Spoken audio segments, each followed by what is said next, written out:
নিৰ্বাচনত আমি সন্মুখৰ পৰা যুঁজিলো। এই নিৰ্বাচনত মোক যিসকল লোকে সহায় কৰিলে, প্ৰথমতে মই কেন্দ্ৰীয় নেতৃত্ব আৰু ৰাজ্যিক নেতৃত্বক কংগ্ৰেছ দলৰ মই ধন্যবাদ দিলোঁ যে মোক গুৱাহাটীৰ নিচিনা এটা সন্মানীয় চিটত মোক প্ৰাৰ্থিত্ব প্ৰদান কৰিলে। দ্বিতীয়তে আমাৰ জিলা কংগ্ৰেছ, ব্লক কংগ্ৰেছ, মণ্ডল কংগ্ৰেছ, ৱাৰ্ড কৰ্মীক মই ধন্যবাদ জ্ঞাপন কৰিলোঁ। আমাৰ 15টাকৈ ৰাজনৈতিক দল, যি দলৰ নেতৃত্বই আজি অখিল গগৈ ডাঙৰীয়া, লৰিণজ্যোতি গগৈ ডাঙৰীয়া, ৰাছেল হুছেইন ডাঙৰীয়া, আমাৰ পংকজ দা, মই সকলোৰে নাম ল'বলৈ গ'লে মস্ত এখন লিষ্ট হ'ব। সাংসদ অজিত ভূঞা ডাঙৰীয়া, আমাৰ ডক্টৰ হীৰেণ গোহাঁই ছাৰ, পৰেশ মালাকাৰ ডাঙৰীয়া, মই নাম সকলোৰে নলওঁ। সকলোৱে মোক যিটো সহায় কৰিলে মই তেওঁলোকৰ ওচৰত চিৰকৃতজ্ঞ হৈ থাকিম। মাইনী বাইদেউ, আমাৰ যিসকল লোক আমাৰ আহি পেলাই মানে মোৰ পৰিৱেশ সৃষ্টি কৰাত সহায় কৰিলে মই আপোনালোকক কৈছোঁ।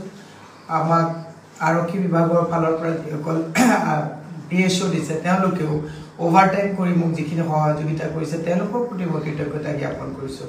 আৰু মোৰ দৈনিক চাহ ভাত বনাই ঘৰৰ ফেমিলি মানুহ, মোৰ দেৱৰ, মোৰ ননদ, মোৰ ভাই বোৱাৰী, মোৰ বাইদেউ, মোৰ দাদা বৌ, সকলো ভাগিন ভতিজা, সকলোৱে মোক যিমানখিনি সহায় কৰিলে মই সকলোৰে ওচৰত মানে ঋণী হৈ থাকিম এইখিনি সময়ত।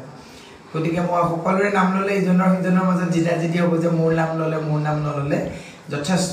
তাৰ মাজতো মই 2-4জন ব্যক্তিয়ে মোক যিটো সৰুকৈ হ'লেও আৰ্থিকভাৱে সহায় কৰিলে তেওঁলোকৰ ওচৰতো মই কৃতজ্ঞতা জ্ঞাপন কৰিছোঁ।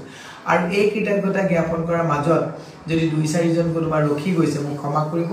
পৰ্যায়ক্ৰমে মই সকলোলৈকে ধন্যবাদমূলক চিঠি পঠাম। আৰু এটা মই বিনম্ৰভাৱে আপোনালোকৰ ওচৰত ক্ষমা বিচাৰিছোঁ যে এইখিনি সময়ত বহু মানুহে মোক ফোন মাৰিছে। মই যেতিয়া মিটিঙত থাকোঁ তেতিয়া ফোনটো কৰিব নোৱাৰোঁ, বা ফোন ধৰিলে মিটিং নহয়, মিটিং কৰিলে ফোন নহয়, বা গাড়ীত গৈ থাকোঁতে মই চেষ্টা কৰোঁ যে মিছ কলবিলাক মই কল বেক কৰিবৰ কাৰণে চেষ্টা